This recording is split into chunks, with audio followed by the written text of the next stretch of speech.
ഞാൻ ഇന്നലെ ചെന്നൈയിൽ പോകുന്ന സമയത്ത് ഞാൻ ഉടമ്പടി പത്രികയും ഉടമ്പടിയും നേർച്ച വസ്തുക്കളെല്ലാം കൊണ്ടാണ് പോയത്.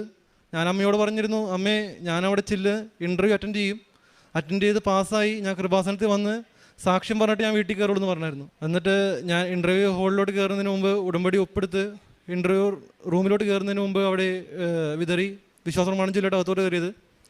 അപ്പോൾ ഇൻ്റർവ്യൂവേഴ്സ് 2 പേരായിരുന്നു, ഒരു എക്സ്റ്റേണലും ഒരു ഇൻറ്റേണലും. എക്സ്റ്റേണൽ വന്ന് ആദ്യമേ ചോദ്യം ചോദിച്ചു. സാധാരണ രീതിയിൽ ഈ എക്സ്റ്റേണൽ ചോദ്യം ചോദിച്ച് അയാൾക്ക് തൃപ്തിപ്പെട്ടില്ലെങ്കിൽ അദ്ദേഹം പറയും നെക്സ്റ്റ് ടൈം ചെയ്തോളൂ.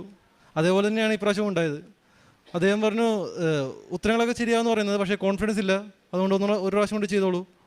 അപ്പോൾ ഞാൻ ഇൻ്റേണലിനെ നോക്കി പുഞ്ചിരിച്ചിട്ട് എന്നോട് പറഞ്ഞു, കുഴപ്പമില്ല, നീ ഒന്ന് പുറത്ത് പോയി നിൽക്ക്, ഞാൻ നിന്നെ പിന്നീട് വിളിക്കാമെന്ന് പറഞ്ഞു. സാധാരണഗതിയിൽ അങ്ങനെ ഒരിക്കലും സംഭവിക്കാത്തതാണ്. എക്സ്റ്റേണൽ ഒരു വാക്ക് പറഞ്ഞാൽ പിന്നെ അതിൻ്റെ അപ്പുറത്തൊരു ഇൻ്റേണൽ പറയുകയില്ല. ഞാൻ പുറത്ത് പോയിരുന്നു, ബുക്കിന് പകരം ഞാൻ കാശ് രൂപം കയ്യിലെടുത്ത് വിശ്വാസപ്രമാണം ചൊല്ലിക്കൊണ്ടിരുന്നു. ഇൻ്റേണൽ എന്നെ വിളിച്ചു. പിന്നെ അകത്ത് കയറിയപ്പോൾ ഇൻ്റേണൽ ചോദിച്ച എല്ലാ ചോദ്യത്തിനും ഞാൻ കൃത്യമായി ഉത്തരം പറഞ്ഞു. അപ്പോൾ ഇൻ്റേണലിനോട് ചോദിച്ചു, നേരത്തെ എന്തെങ്ങനെ പറയായിരുന്നത്, നീ എല്ലാം കറക്റ്റായിട്ട് പറഞ്ഞിട്ടുണ്ട്, ഇപ്രാവശ്യം നിന്നെ പാസ്സാക്കുകയാണ്, ധൈര്യമായിട്ട് ജോയിൻ ചെയ്തോളാം എന്ന് പറഞ്ഞു. അങ്ങനെ ഞാൻ പാസ്സായി. ആ സമയത്ത് എൻ്റെ അമ്മ കൃപാസനത്തിൽ വിളിച്ചായിരുന്നു. കൃപാസനത്തിൽ നിന്ന് എൻ്റെ അമ്മക്ക് അവർക്ക് കൊടുത്ത വചനം സങ്കീർത്തന പുസ്തകം 16 വാക്യമായിരുന്നു.